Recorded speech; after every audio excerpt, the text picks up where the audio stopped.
WMTW Channel 8, your main station.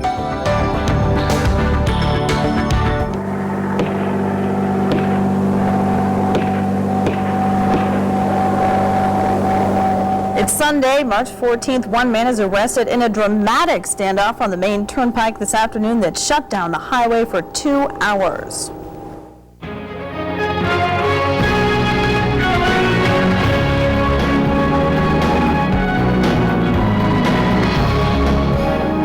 Good evening. Thanks so much for joining us. I'm Elisa Boxer.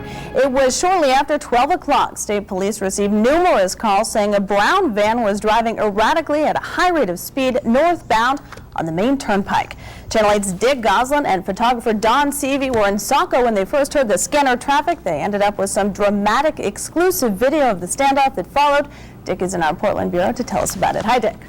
Hi, Lisa. The chase started near Exit 2 at speeds higher than state police were able to keep up with. Now, we got on the Pike in Scarborough. We caught up with what was going on a half-mile north of Exit 11 in Gray. We were just a few car lengths from the standoff that had just begun before the Turnpike was closed. And we have this story with the exclusive pictures you are about to see.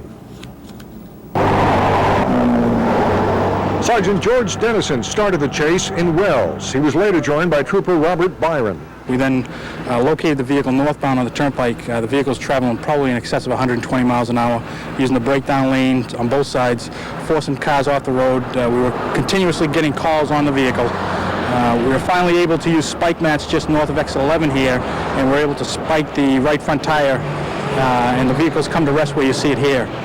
We had one of our tactical team members come to the scene. We couldn't get a response from the driver. A spike mat was laid ahead of the van just in case the driver made a run for it.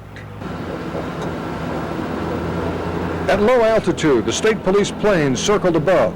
9 police cars surrounded the van. The nearby Route 26 overpass was closed to traffic at Gray Village. So was the Pike, north and south. Stopped traffic was turned around. Still, no response from the driver. 2 rounds of tear gas were fired into the van.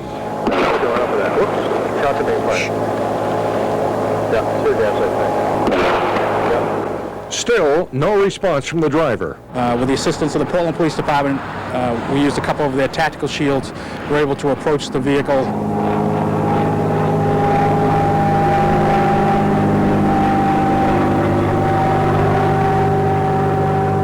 Trooper Byron tried the rear handle. It was locked. Using his mag flashlight, he smashed the rear window.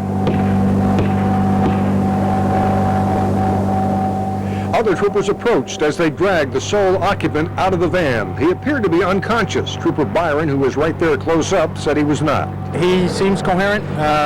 He didn't offer any explanation, and at that time we didn't question him. How did he stay in the van so long after it was tear gassed? What he had done is he had covered himself with a blanket in the back of the van, right near the back doors, and was actually breathing through a pillow, trying to filter out some of that tear gas. And that's how he was able to stay in the vehicle. Now, the man is identified as 55-year-old Bruce Sommer, that's S-O-M-M-E-R, of Ellsworth. He has been charged but not arrested because after a medical evaluation it was determined that he should be held at the hospital. He is charged with driving to endanger, running a roadblock, creating a police standoff. Elisa? So much. Well, the UMaine women's basketball team made history Friday with its